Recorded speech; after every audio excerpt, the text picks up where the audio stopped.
It's time to reveal a national scandal. British taxpayers are sending billions of pounds abroad to pointless woke projects while we're told there's a £22 billion black hole. What I'm about to tell you paints a picture of, in my view, government-sponsored fraud, corruption and waste that spans decades. Are you ready? You sent £1.4 billion to refurbish the High Commission in Nairobi. This included replacing lighting and their fire alarms. Does that sound like value for money to you? You spent £15.5 million to set up climate-smart jobs in Uganda. There is 133 grand to monitor the Afghan Taliban's narcotics ban, £50,000 to study the health of shrimps in Bangladesh. You sent 25 million quid to support green urban growth in Somalia. Shall we just check with Somalia, do we think, and see how they're getting on with your money?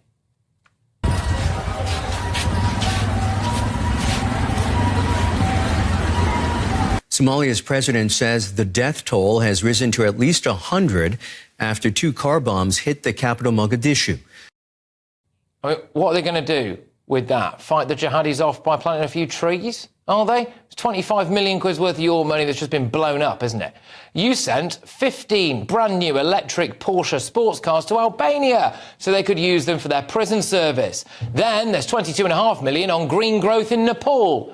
Nepal. I mean, if only there was more, I don't know, rural landscape in Nepal.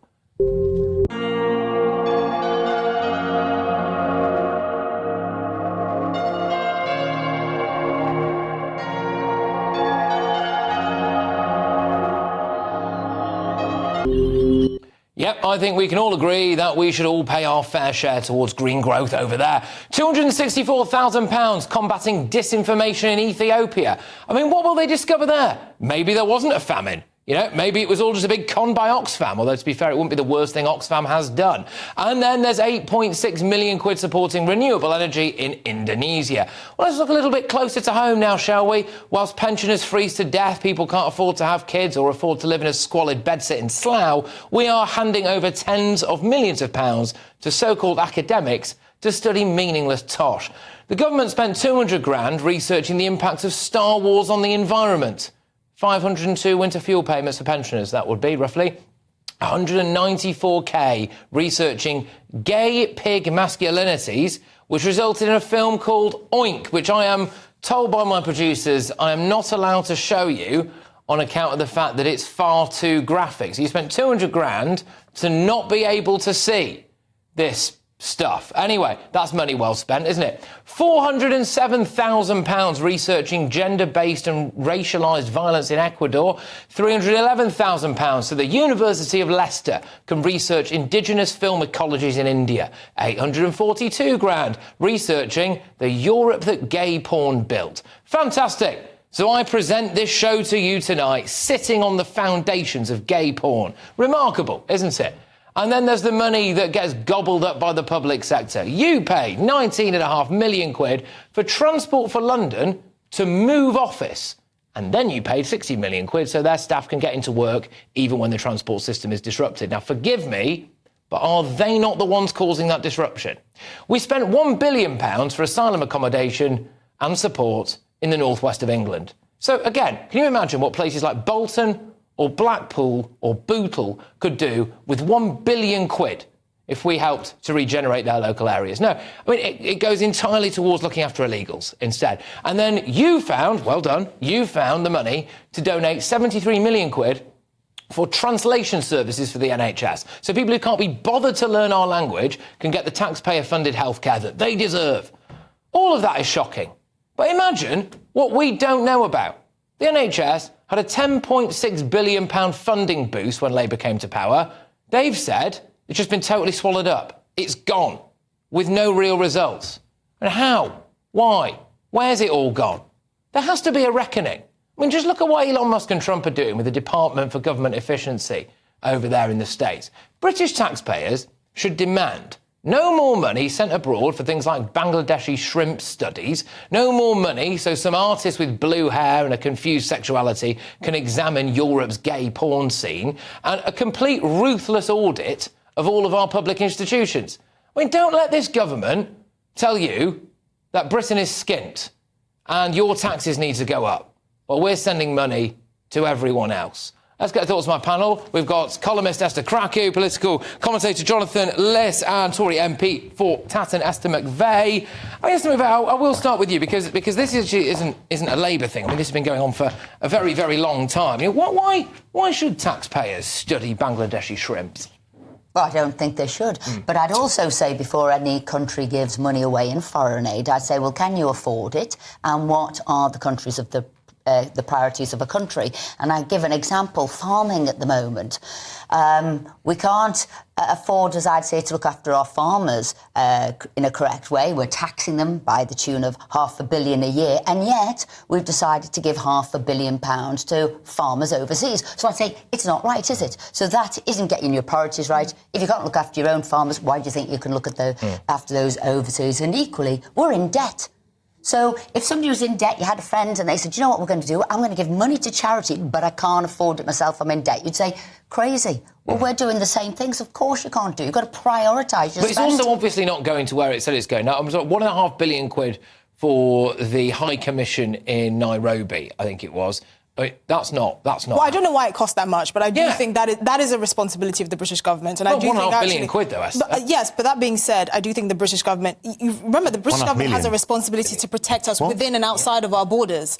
So they should be doing more to help Brits overseas. However, £1.5 billion to refurbish a building is a bit much. I mean, it's mad. But I think the bigger point here is, I mean, you can always find Somalia. Sorry, but why green growth in Somalia? £25 million. I mean, isn't it? Yeah. They're not currently fighting Al-Shabaab. They're also talking about correct oversight of the spend there. Yeah. So it's not just we can't, we shouldn't, what are we doing with that? But actually, who's having the oversight of what you are spending? Yeah. I mean, I think what you always find ridiculous sort of stories like this where we spend money where we really shouldn't, and of course that should be cut. But I think even if we manage to cut all the wasteful spending, our welfare bill is too high. We have too many people living off the state. We don't have a productive enough economy. We have an aging population that we're not finding a way to provide for. We have young people that are increasingly fed up with this country. I mean, the real issue is we're just living beyond our means. This is just scratching the surface. Yeah, I mean, obviously, when you add it all up, I mean, 14 billion ain't scratching the surface. Yeah, that's a significant amount in total. Yeah, this is it. I mean, what's your view? Let's stick with the money going abroad first. I mean, do you seriously think that we have a responsibility as a country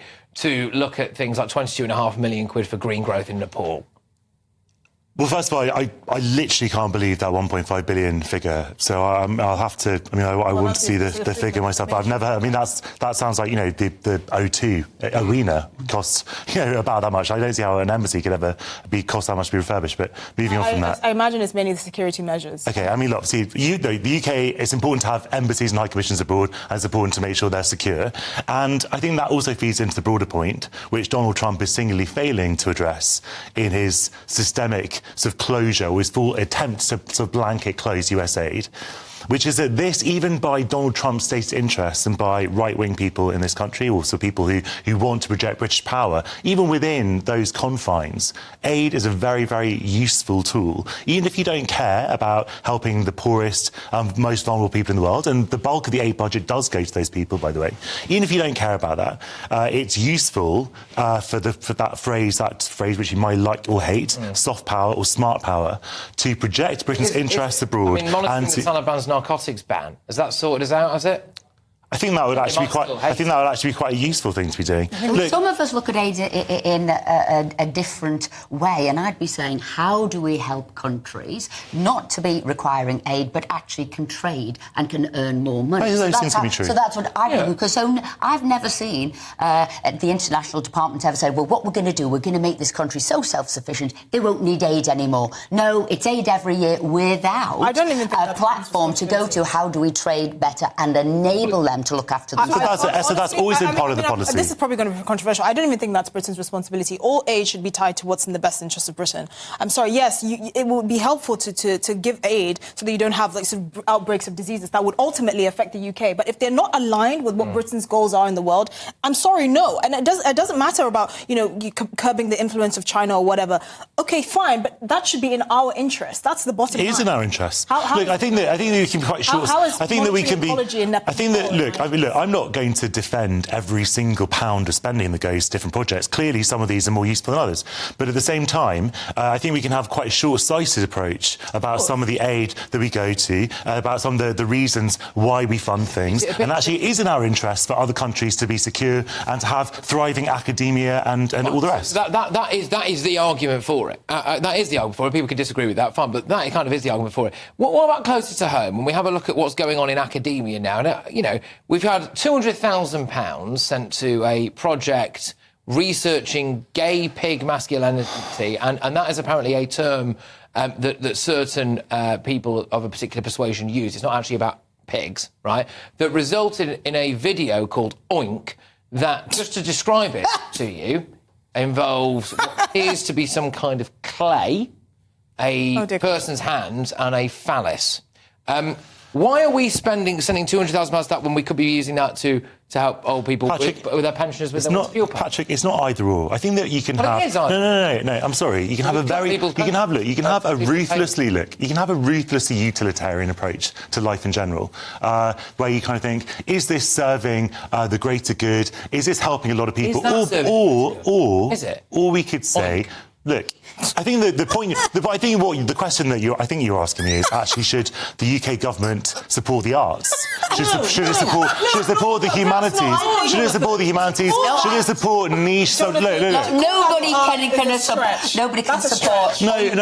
I'm sorry But what criticism that is levelled at foreign aid is that poor people in rich countries are supporting rich people in poor countries. And this is what we're talking about here, which we cannot have. So when I said, is it a priority? Can we afford it? The answer is no to both, particularly with... I get Jonathan's point about it doesn't need to be an either-or, because there is a positive argument towards aid. However, it's now being phrased as an either-or, and it's right to, because this government had the audacity to keep moaning about a £22 billion black hole, whilst cutting, winter fuel payments for pensioners to literally save pennies in that regard. The 0 point. We send less aid abroad than we did at the start of the last Conservative government, because the Tories changed it from 0.7% of our campaigning for it to come down because we couldn't afford it. Okay, fine. Well, it's not about it's not about what you can afford. It's not a figure. Yes, it's a percentage. It's a percentage. So if we have lower GDP, then the amount we send will go down as well. Economics of a madman. You either can afford or you can't afford. You're either in debt, which we are, then we're giving money away, and we're paying interest on the debt we're giving away. Of course, you know whether you can afford something or not. How does it cost about £500,000 to research the Europe that gay porn bill?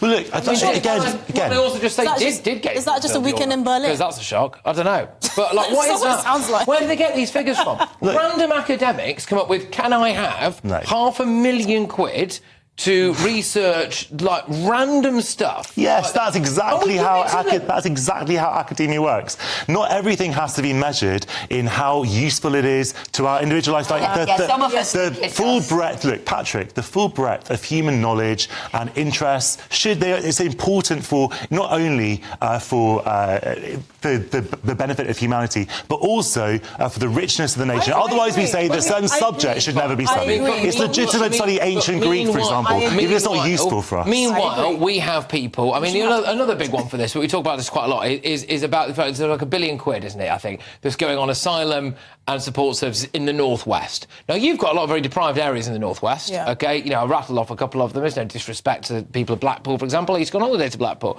I quite like it, but I think people would acknowledge that it's slightly deprived now. They could do with £1 billion, couldn't they? Well, yeah, I mean, that's the ultimate argument. Why? I mean, look...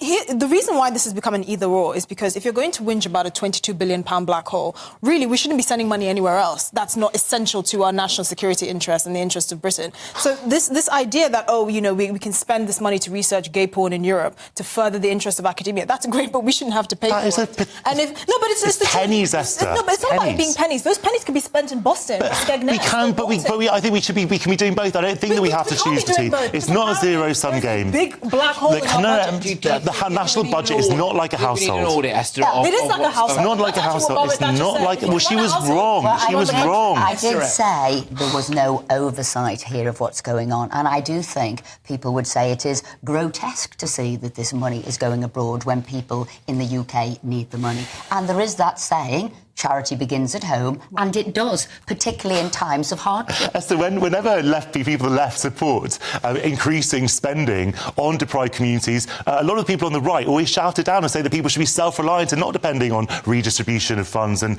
government spending. So it always feels like you want to have it both ways. No. I say I wouldn't want the people in the UK dependent on state and aid, and I don't think countries abroad should be, and that's what we should be doing, enabling people to be able to live a successful, fruitful life. All right, OK. A lively start.